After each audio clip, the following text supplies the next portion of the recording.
basic concepts of PN junction diode. In this class, we are seeing some more points related to the PN junction diode. This is the electric circuit symbol of PN junction diode. This arrow mark represents the P-type semiconductor and this vertical bar represents the N-type semiconductor. So whenever we want to represent a diode in our circuit, now onwards we should not draw this diagram. Instead of that, we are drawing this diode symbol. This is an electric symbol of diode. Whether you represent in India or whether you represent in America or Europe. And this is electrical equivalent symbol. Equivalent symbol means what is this diode? Then I am saying, don't worry, this diode is a combination of a battery and a resistor.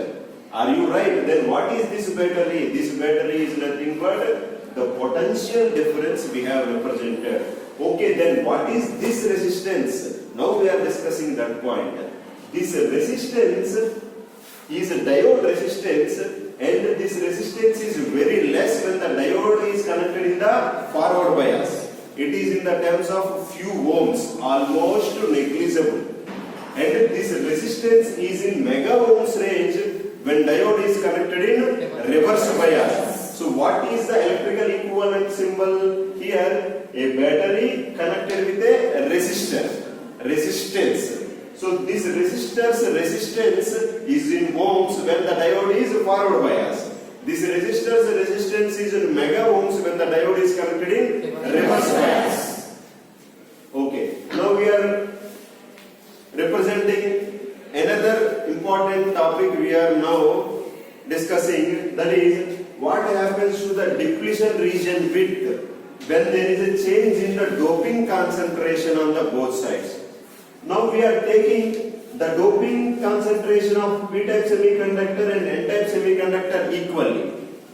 So the depletion region width is same in both sides. The depletion region width is same in P side and N side. Now assume if P-type semiconductor is heavily doped, means more boron atoms are introduced in P-type semiconductor compared to the number of phosphorus atoms that are introduced in the N-type semiconductor. So this is heavily doped and this is lightly doped. And in this condition, what happens to the depletion region?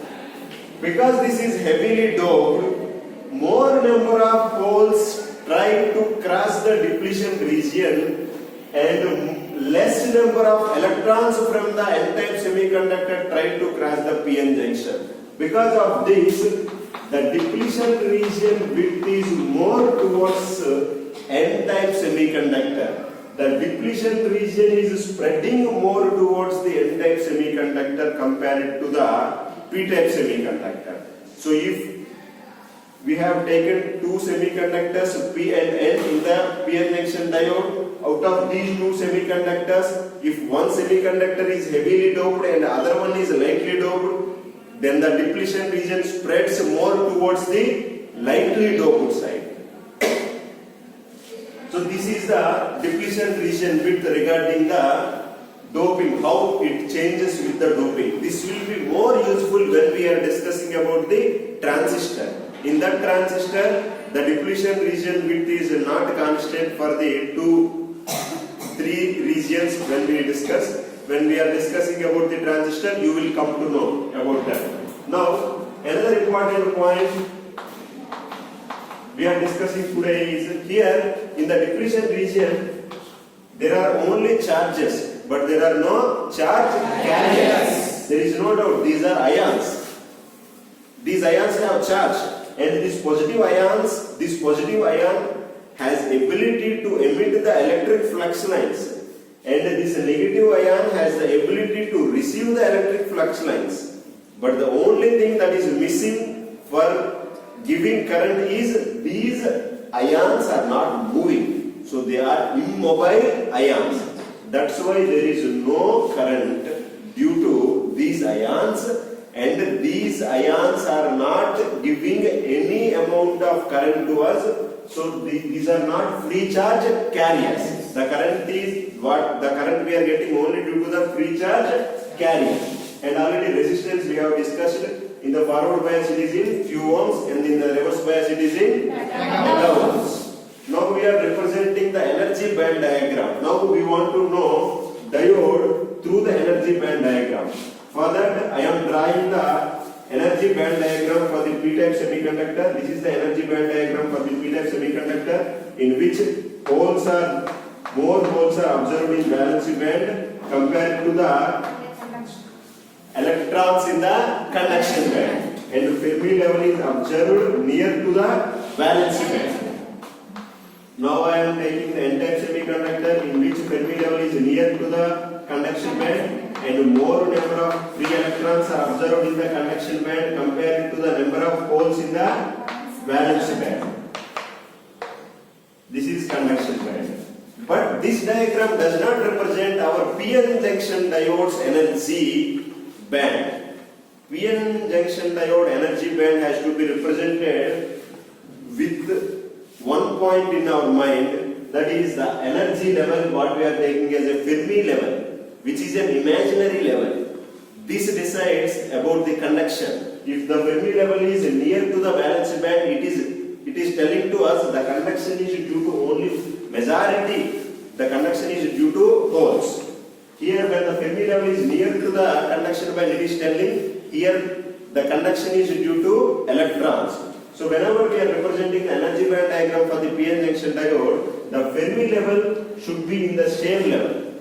For that we are making the Fermi level, to represent the Fermi level at the same level, we are taking this conduction band to the downside. So I am shifting this conduction band now.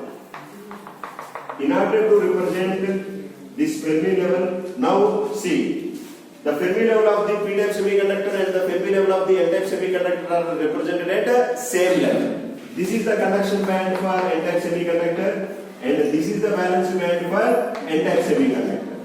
In valence band, holes are there, but compared to the number of holes, more electrons are observed in the conduction band. This is the energy band diagram of PN junction diode. Now the difference between, if we take the difference between the energy gap between this conduction band and this conduction band is E0, then the energy gap between the valence band of p-type semiconductor and n-type semiconductor also E0. This is the energy band diagram for the PN junction diode. Why we are drawing the dashed lines for the Fermi level means it is an imaginary level. It is not existing, but we are representing for the sake of understanding the conduction in the PN junction diode.